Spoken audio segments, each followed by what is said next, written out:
तो खबरों में आगे बढ़ते हुए अब रुक करेंगे हम अगली बड़ी खबर का। वक्फ कानून को लेकर यह खबर है। वक्फ कानून मामले में सुप्रीम कोर्ट में बहस पूरी हो गई है। कपिल सिब्बल ने अपना पक्ष रखा है और आज भी अब जारी रहेगी ये बहस और आ सकता है अंतरिम आदेश। तो वक्फ कानून को लेकर सुप्रीम कोर्ट में बहस लगातार चल रही थी बीते दिन से और ऐसे में आज भी इस पर सुनवाई जारी रहेगी। ये बड़ी खबर है। मामले में सुप्रीम कोर्ट की बहस तो पूरी हो गई है। कपिल सिब्बल ने अपना पक्ष भी रखा है पूरे मामले में और आज भी बहस जारी रहने की बात कही जा रही है और कोई अंतिम आदेश आज आ सकता है इस पूरे मामले को लेकर। यह भी एक बहुत बड़ी अहम जानकारी है। तो वक्फ कानून को लेकर मामले में सुप्रीम कोर्ट में बहस पूरी हो गई है। आज भी बहस रह सकती है और हमारे सहयोगी विनय इसी खबर पर ज्यादा जानकारी के साथ जुड़ रहे हैं। विनय, बहस पूरी हो गई है, आज क्या होने की संभावना है? क्या कोई अंतरिम आदेश आ सकता है कोर्ट की तरफ से?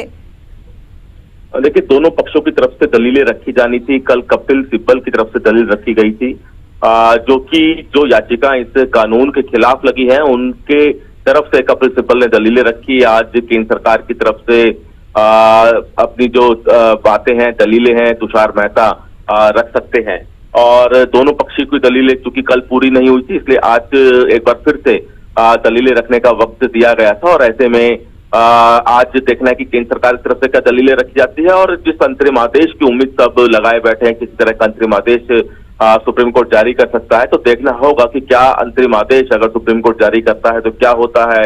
कल जब इस पर दलीलें शुरू हुई तो सुप्रीम कोर्ट ने कहा कि हम इस कानून के 3 बिंदुओं पे चर्चा करेंगे, जिसमें कि एक जो 3 अलग अलग बिंदु हैं उसमें से एक बिंदु ये है कि जो अगर किसी तरह की वक्फ की प्रॉपर्टी का विवाद है तो उसको जो डिस्ट्रिक्ट कलेक्टर है उसकी तरफ से सुलझाया जाए। दूसरा पॉइंट ये है कि वक्फ बोर्ड में जो सदस्य हैं उसमें गैर मुस्लिम हो या ना हो और जो तीसरा पॉइंट है जो कि एक अहम पॉइंट है कि जो वक्फ की जमीन है उसको अगर वक्फ को दिया जाता है तो उसमें क्या कंडीशन रहती है। तो ये अलग अलग पॉइंट है और इस पर सुप्रीम कोर्ट सुनवाई के लिए तैयार है। आज केंद्र सरकार की तरफ से दलीलें रखी जानी है। देखना है कि क्या किसी तरह का अंतरिम आदेश सुप्रीम कोर्ट आज जारी करता है या नहीं। बिल्कुल विनय, ये तो देखना रहेगा। लेकिन अभी तक वक्फ के मामले को अगर हम कहें तो लगभग सभी लोग वाकिफ हैं।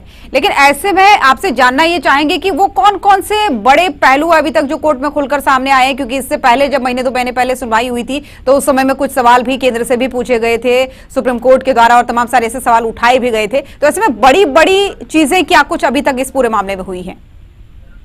इससे पहले अब तक जब इसमें सुनवाई हुई है, पिछली सुनवाई की तरफ से सुप्रीम कोर्ट ने एक तरह से ये कहें कि स्टे कह सकते हैं या फिर ये कहा था कि इस नए कानून के तहत कुछ फैसले नहीं लिए जा सकते हैं, जिसमें एक फैसला ये था कि किसी भी तरह की जो प्रॉपर्टी है वक्फ की उसको डी नोटिफाई नहीं किया जाएगा। यानी कि अभी तक जो प्रॉपर्टी वक्फ की है उसको लेकर किसी तरह का डी नोटिफिकेशन नहीं किया जा सकता। जब तक सुप्रीम कोर्ट में सुनवाई चल रही तब तक इसको डी नोटिफाई नहीं किया जा सकता और साथ ही साथ किसी तरह की जो गैर मुस्लिम सदस्य हो इस बोर्ड के उसको लेकर भी सुप्रीम कोर्ट ने कहा था कि जब तक सुप्रीम कोर्ट में सुनवाई पूरी नहीं हो जाती किसी तरह की नई नियुक्ति नहीं होगी।